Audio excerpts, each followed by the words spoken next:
কোরআনুল হাকিমের 25 জন নবী রাসূলের জীবনে আমরা শুরু করেছিলাম। এই পর্যন্ত আমরা 9 জন শেষ করলাম। 10ম নম্বরে আমরা হযরত ইয়াকুব আলাইহিস সালাম অর্থাৎ ইসহাক আলাইহিস সালামের ছেলে ইয়াকুব আলাইহিস সালাম তার জীবন সংক্রান্ত বিষয় আজকে আমরা শুনবো দ্বিতীয় অধিবেশন হিসেবে। তো ইব্রাহিম আলাইহিস সালাতু ওয়াস সালামের ছোট পুত্র হযরত ইসহাক আলাইহিস সালামের ছোট ছেলে যার নাম হলো হযরত ইয়াকুব। হযরত ইয়াকুব আলাইহিস সালাম এর অপর নাম ছিল ইসরাইল। আমরা ইসরাইল বলি না, বনি ইসরাইল, যেটা বনি ইসরাইল নামে একটা সূরাই রয়েছে। আর এই ইয়াকুব আলাইহিস সালামের অপর নাম হলো হযরত ইসরাইল, অর্থাৎ বনি ইসরাইল বা ইসরাইল আমরা যাদেরকে বলি ইসরাইল, এটা হলো মূলত সেটা। তো এখানে অনেকগুলো গুরুত্বপূর্ণ বিষয় রয়েছে। উনি দুটি বিয়ে করেছিলেন। একটি বিয়ে করেছিলেন, স্ত্রীর নাম ছিল লায়লা, তার থেকে আল্লাহ তাআলা 10 জন সন্তান দিয়েছিলেন। আরেকজন ছিল রাহেলা, তার থেকে 2 জন পুত্র সন্তান এইমাত্র বলেছিলাম, হযরতে ইউসুফ এবং হযরতে বানয়ামিন। এই 2 জন সন্তানকে আল্লাহ তাআলা তাকে দান করলেন। উনিও দাওয়াতি কার্যক্রম চালিয়েছিলেন ফিলিস্তিনের ভূখণ্ডে।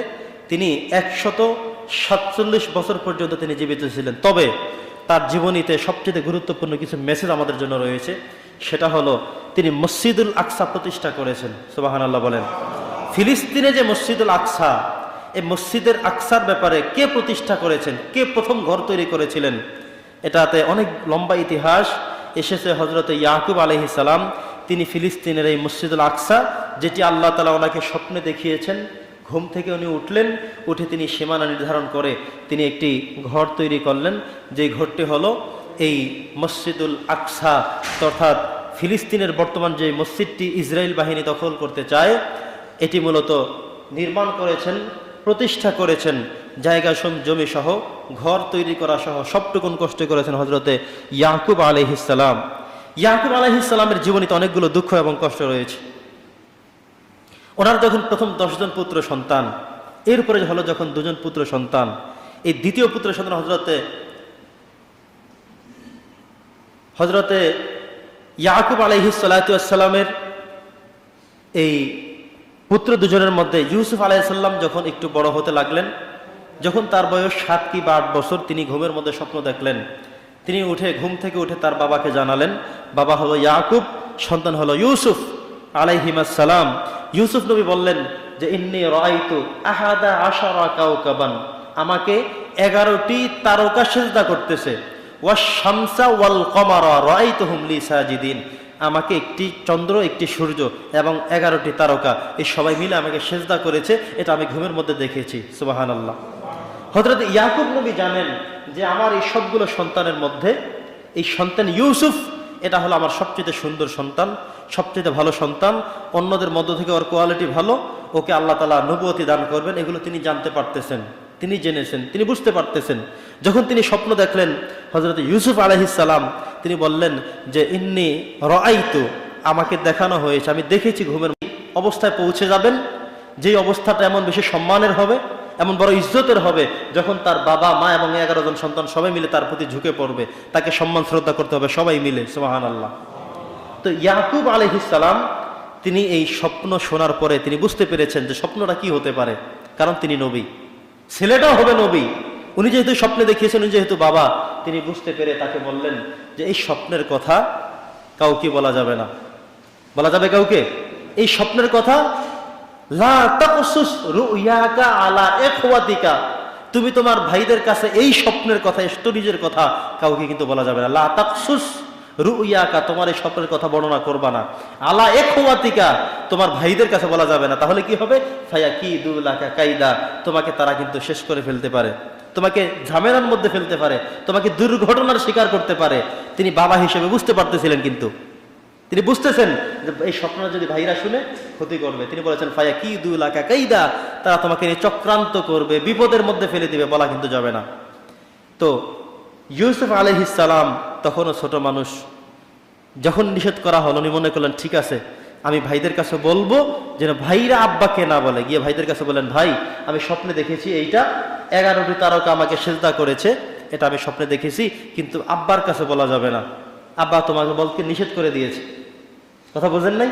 ছোট মানুষ যতটুকুন বুঝেছে ততটুকুন বলে দিয়েছে। এখন ভাইরাও কিন্তু বুঝতে পেরেছে যে 11টি তারকা মানে হলো আমরা, আমরা তাকে সিজদা করব, আমরা তাকে সেলিউট জানাবো, এটা হতে পারে না, ওকে মেরে ফেলতে হবে। এরপরে তারা চক্রান্ত করলো। এটা আমরা ইউসুফ নবীর জীবনের মধ্যে পূর্ণাঙ্গ রূপে বলবো। তবে এতটুকু বলি, ইয়াকুব আলাইহিস সালাম এই পুত্র সন্তানকে যখন হারালেন, তিনি এত পরিমাণে কষ্টের মধ্যে ছিলেন, তিনি কিন্তু কোনো বিচার করেননি যে 10 জন সন্তান নামে একটা মামলা দায়ের করে দেই, এই 10 জনকে ডেকে এনে আমি কাউকে আটকে রাখি, পিটা দেই, মাইর দেই, হুমকি দামকি দেই, সম্পত্তি থেকে বিতাড়িত করে দেই।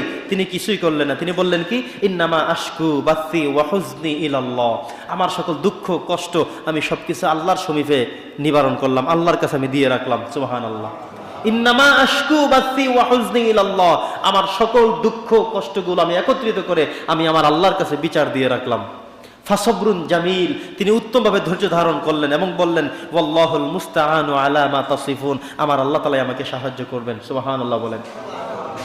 তার মানে হলো হযরত ইয়াকুব আলাইহিস সালাম তিনি নিজে একজন নবী ছিলেন, যার অপর নাম ছিল হযরতে ইসরাইল, যাকে ইসরাইল বলে চেনা হয়, জানা হয়, যার সন্তান হলো হযরতে ইউসুফ আলাইহিস সালাম, যিনি পরবর্তীতে মিশরের ধনভাণ্ডারের অর্থাৎ অর্থমন্ত্রীর দায়িত্ব পালন করেছিলেন, পেয়েছিলেন। আর উনি যে স্বপ্ন দেখেছিলেন ইউসুফ নবী, সেই স্বপ্নের কিন্তু বাস্তবায়িত হয়ে গেল। আমরা ইনশাআল্লাহ ইউসুফ নবীর জীবনের মধ্যে আমরা সেটা শুনবো।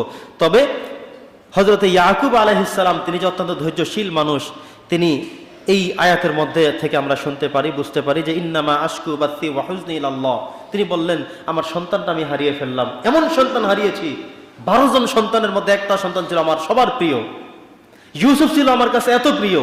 আর ইউসুফ যে স্বপ্ন দেখেছে, এই স্বপ্নটা অনেক উচ্চ মাকামের স্বপ্ন দেখেছে। আর তোমরা তাকে এভাবে করে ফেলে আসলে। ওরা বাড়িতে এসে দেখিয়েছে কি, যে দেখেন বাঘে ইউসুফকে খেয়ে ফেলছে, ওই জামার মধ্যে রক্ত লাগিয়ে তারা এনে বাবার কাছে জমা দিয়েছে। কিন্তু ইয়াকুব আলাইহিস সালামের আত্মবিশ্বাস ছিল একটাই, যে আল্লাহ যেহেতু স্বপ্ন আমাকে দেখিয়েছেন, আল্লাহ যেহেতু বলেছেন, সে যেহেতু স্বপ্ন দেখেছে, আমরা তাকে সিজদা করবো, মানে হলো আমরা আমাদের থেকে সে আরো অনেক সম্মানিত হবে। তার মানে হলো নিশ্চয়ই আল্লাহ তাআলা স্বপ্নটা ভুল দেখাতে পারেন না, নিশ্চয়ই আমার ইউসুফ কোথাও না কোথাও আছে। সুবহানাল্লাহ। তিনি এই জন্য কাউকে বিচার করলেন না, কাউকে মারলেন না, কাউকে ত্যায্য করলেন না। উনি বললেন ফাসবরুল জামিল, আমি সবচেয়ে উত্তম ধৈর্য ধারণ করলাম। আর তিনি বললেন ইন্নামা আশকু বাসি ওয়া হুজনি ইলাল্লাহ, আমার সকল চিন্তা দুঃখ কষ্ট যা আছে আমি সবকিছু আল্লাহর কাছে দিয়ে রাখলাম, ওরা যা করেছে তা ওরা পেয়ে যাবে। তিনি সন্তানদেরকে বললেন, তোমরা দেখো আমার ইউসুফ আছেই, কোথাও না কোথাও আমার ইউসুফ আছে, ইউসুফ মরতে পারে না, ইউসুফ শেষ হয়ে যেতে পারে না। কারণ তিনি যে স্বপ্ন দেখেছিলেন, স্বপ্ন বাবার কাছে বলেছিলেন, স্বপ্নে বোঝা যায় একটা সময় তিনি বড় কিছু হবেন। সেই সময়ে তার বাবা মা দুজন এবং 11 ভাই সবাই মিলে তার কাছে গিয়ে তাদের সমস্যার কথা উপস্থাপন করবে, তিনি তাদেরকে সেটার সমাধান দিবেন। এমন একটি পর্যায়ে আসবে, তো এমন পর্যায়ে না আসতে তিনি মারা যাবেন, এটা তো হতে পারে না। এই আত্মবিশ্বাস ছিল কার? হযরতে ইয়াকুব আলাইহিস সালামের। মানে দেখেন আল্লাহর প্রতি একজন নবীর কত বেশি বিশ্বাস, কত বেশি শ্রদ্ধাবোধ। উনি সবসময় ওনার কথার মধ্যে বলতেন, আমার ইউসুফ মরেনি, আমার ইউসুফ আছে, আজ হোক কাল হোক যখন হোক আমি আমার ইউসুফকে পেয়ে যাব। সুবহানাল্লাহ। সম্মানিত উপস্থিতি, ঠিক সেটাই ঘটে গেল। ইনশাআল্লাহ আমরা হযরতে ইউসুফ নবীর জীবনী যখন শুনবো, আগামী জুমাতে আমরা ঘোষণা দিয়ে দিলাম এই ইউসুফ নবীর জীবনীর ব্যাপারে আল্লাহ তাআলা বলেছেন আহসানাল কসস। আপনারা অবাক হয়ে যাবেন যে ইউসুফ নবীর এই জীবনীর মধ্যে একমাত্র একজন নবীকে নিয়ে এমন একটা সূরা তৈরি করা হয়েছে, সূরা ইউসুফ। এই সূরার নাম অন্য কোনো সূরার মধ্যে তার কোনো নাম আনা হয়নি, অথচ বিভিন্ন নবীদের নাম বিভিন্ন সূরার মধ্যে আছে, বিভিন্ন জায়গায় নিক্ষিপ্ত বিক্ষিপ্তভাবে আছে। কিন্তু হযরত ইউসুফ আলাইহিস সালাম এমন একজন নবী যার জীবন সংক্রান্ত সকল বিষয়গুলো আল্লাহ তাআলা সূরাত ইউসুফের মধ্যে দিয়ে দিয়েছেন। অন্য নবীদের জীবনী খুঁজলে দেখবো যে আয়াত মাত্র 5টা। এমন নবী আমরা পেয়েছি একটা আয়াতে মাত্র একবার এসেছে নাম। কিন্তু এমন অনেক নবী আছেন যাদের ব্যাপারে 5 বার, 8 বার, 10 বার, 20 বার এমনও আছে। আর এই সূরাটা মনে হয় শুধু তাকে উদ্দেশ্য করে নাজিল হয়েছে, এখানে তার জীবনের ডিটেইলস সব আছে। এবং আল্লাহ তাআলা এই সূরার শুরুতেই বলে দিয়েছেন এটা হলো আহসানাল কসস। যত নবীর স্টোরি রয়েছে কোরআনে, যত নবীর জীবনী এখানে কোরআনের মধ্যে আছে, সবচেয়ে চমৎকার, সবচেয়ে সুন্দর, সবচেয়ে শিক্ষণীয় যে জীবনী সেটাই হলো ইউসুফ নবীর জীবনী, যেটা ইনশাআল্লাহ আমরা আগামী জুমায় শুনবো। বন্ধুরা আমার, আমরা এই নবীদের জীবনী থেকে শুনলে কি লাভ? প্রত্যেক নবীর জীবনীতে কষ্ট ছিল, প্রত্যেক নবীর জীবনীতে সংগ্রাম ছিল, প্রত্যেক নবীর জীবনীতি পরীক্ষা ছিল, পরীক্ষার উপরে পরীক্ষা ছিল।